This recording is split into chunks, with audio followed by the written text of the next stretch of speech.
Vacas lecheras Holstein, ¿qué tanto sabes de la raza?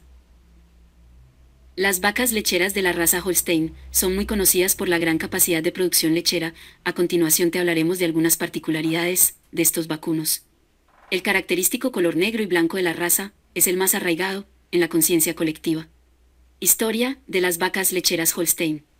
Varios estudios afirman que los vacunos antecesores de la raza Holstein fueron domesticados a finales de la Edad de Piedra y a inicios de la Edad de Bronce, dando como resultado un cruce de primitivos que poseían cabezas largas y cornamentas de hasta 3.75 pulgadas de diámetro.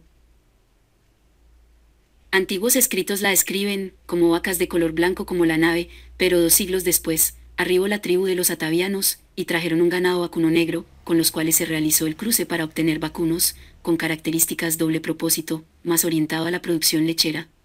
Un dato que llama la atención en la raza de ganado Holstein es que las huellas de estas vacas no se repiten, por lo tal se convierte en la cédula de cada vacuno.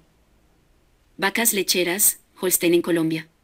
A Colombia en el año de 1872 arribaron los primeros vacunos de la raza Holstein, exactamente 3 toros y una vaca, que fue importada de Holanda. La raza Holstein está presente en todo el país colombiano, sin embargo, predomina en Nariño, Boyacá, Valle del Cauca, Cundinamarca, Antioquia, Quindío, Cauda y Risaralda. Características de la raza lechera Holstein.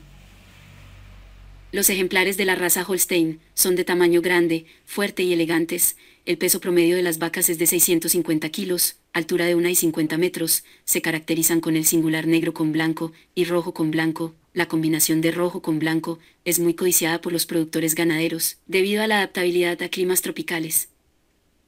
La principal característica de esta raza vacuna es la gran capacidad de producción lechera, razón por la cual es la número 1 a nivel mundial en producción de leche. Para los productores ganaderos, contar con bovinos de la raza Holstein se traduce en mayor rentabilidad y calidad del producto obtenido. Podemos concluir que la raza vacuna Holstein presenta un gran valor en los cruzamientos con otras razas. Un cruce muy famoso es Holstein con el ganado Zebu-Gir, cruce que al pasar por varios grados de sangre se llega al famoso Gir holando, raza especializada para la producción lechera en los climas tropicales, pues hereda del ganado Zebu adaptabilidad y la rusticidad, y de la raza Holstein, la gran capacidad lechera.